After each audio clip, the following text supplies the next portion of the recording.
நம பார்வதி பதயே ஹர ஹர மகாதேவா. தெய்வத்தின் குரல் 2ஆம் பாகம் 171ஆம் பகுதி. புராணம்.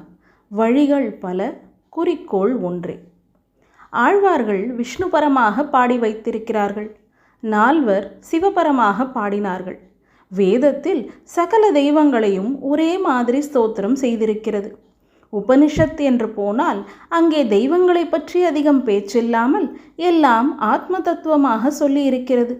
இங்கே திருவள்ளுவரை எடுத்துக்கொண்டால் அவர் தெய்வம், தத்துவம் இவைகளை பற்றி வைதீக சம்பிரதாயப்படியே சொல்லியிருந்தாலும் அதைவிட ரொம்ப அதிகமாக தர்மங்கள், நன்னெறிகள், மாரல், எத்திக்ஸ் இவற்றையே சொல்கிறார்.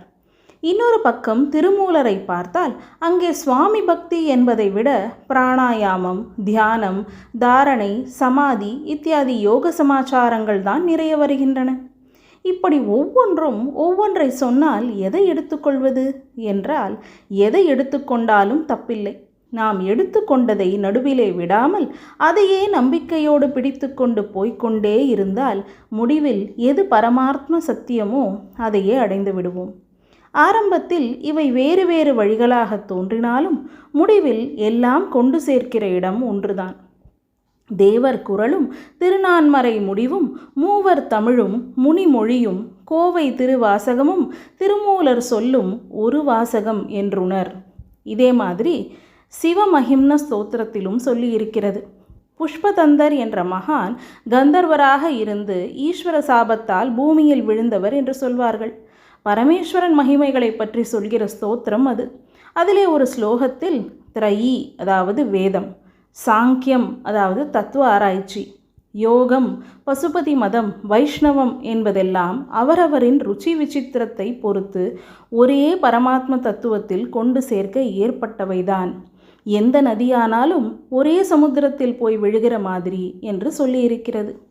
இங்கிலீஷ்காரர்கள் இதே சமரச திருஷ்டியில்தான் ஜெஹோவா, ஜோ ஆர் லார்ட் என்கிறார்கள். பைபிள் தோன்றிய இஸ்ரேல் பிரதேசங்களில் இருந்த ஹீப்ரூ செமிட்டிக் மத சுவாமிதான் ஜெஹோவா. கிரீஸ் முதலான தேசங்களில் இருந்த ஹெல்லனிக் மதத்தின் கடவுள் ஜோ. ஜூபிட்டரின் இன்னொரு பெயர்தான் ஜோ. லார்ட், பிரபு என்பது பொதுவாக எல்லா மதத்திலும் ஈஸ்வரனுக்கு சொல்கிற பெயர். பெயர் வேறே இருந்தாலும் ஆசாமி ஒருத்தனேதான் என்று வெள்ளைக்கார தேசத்து அனுபவிகளும் சொல்லியிருக்கிறார்கள். புராணங்களை பணிவோடு, மரியாதையோடு, அதனால் பயனடைய வேண்டும் என்ற எண்ணத்தோடு படித்தால் குழப்பம் எதுவும் உண்டாகாது. நம்முடைய க்ஷேமத்துக்காகவே ஏற்பட்டவைதான் அவை என்ற நல்லறிவு பெறுவோம். கொஞ்சம் கூட்டி குறைத்து சொல்லியிருந்தாலும் கூட நல்ல உத்தேசத்துடன் தான் என்று புரிந்து கொள்வோம். நம பார்வதி பதயே ஹர ஹர மகாதேவா.